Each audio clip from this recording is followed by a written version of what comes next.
One more question.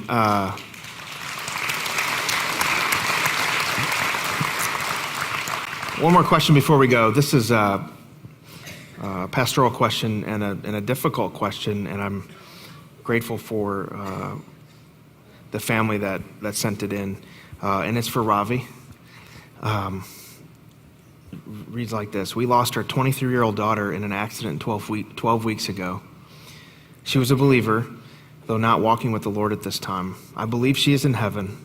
How can I know for sure that, one, heaven is real, and that, two, that my little girl is there?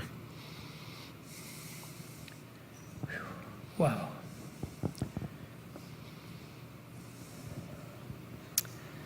I've heard it said by anybody who has gone through an experience like that, be it a child in the 20s or younger or even older for that matter, that losing a child is the most painful thing you can ever go through. I've heard people say you almost expect that when you're married, your spouse, one of you may lose the other, but when you bring a child into this world, you don't expect to lose that child. My daughter and son-in-law have just laid a new driveway in their home, and they have 4 children. And my wife Margie said, "Oh, I wish they'd taken their little hands and put an imprint right in the front. It'd be so cute." And next day we went, and they had, but they didn't have 4 little hands, they had 5. They had drawn a tiny little one because my daughter lost one baby along the way while she was just about 8 to 10 weeks along in the pregnancy. When a mother can feel the loss of a baby that she's never held in her arms or seen, it's very hard to fully fathom the bonding that is there between a parent and child, especially the mother and child. So to the family that's lost your 23-year-old, my heartfelt condolences to you. May God be your comfort. Let me give you 2 or 3 layers of an answer because I don't want to dismissively answer your question. I have known this, that whatever the grief, number one, God is big enough to carry you through. There is no suffering that you go through that our Heavenly Father did not himself endure for us. He sent his own Son, who he put on the cross, and knows exactly how you feel when you're talking about the loss of a child. He understands the grief. I marvel at the fact that Jesus wept at Lazarus' tomb, even though he knew he was going to raise him from the dead. That's the amazing juxtaposing of power and passion at one moment. He knew we as human beings would feel the loss through death, even though he knew he was going to raise this young man. So I say to you, God understands your tears. Annie Johnston Flint, who was born Annie Johnston and was orphaned early, was raised by the Flint family. She suffered from rheumatoid arthritis, from cancer, from blindness, and incontinence.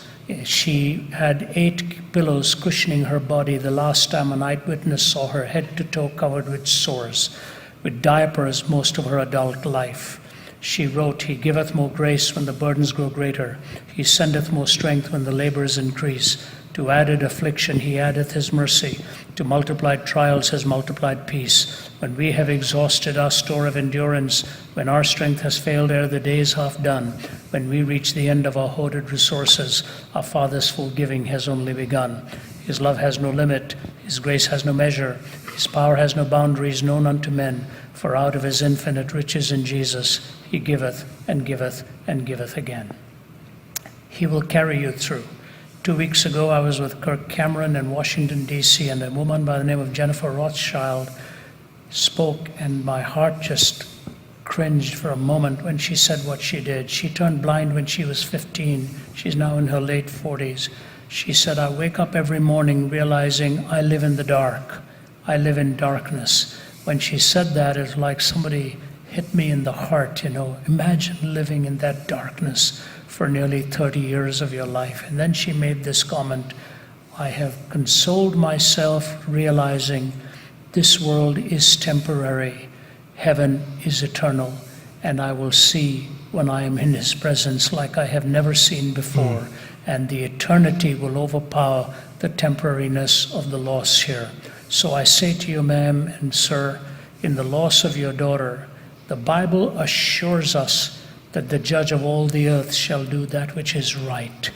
And I have heard medical people may judge differently here, but the last sense that is often lost, even with an unconscious person, sometimes the hearing may still be there. We don't know what senses are still alert when you're literally hanging between temporary time and eternity. It is distinctly possible that as you raise that child, she cried out to the Lord. And if he did cry out to the Lord, he will never leave that cry unanswered. We know he is a gracious God, and we know he knows how you feel. We know he will endure your loss with you, and he will carry you through.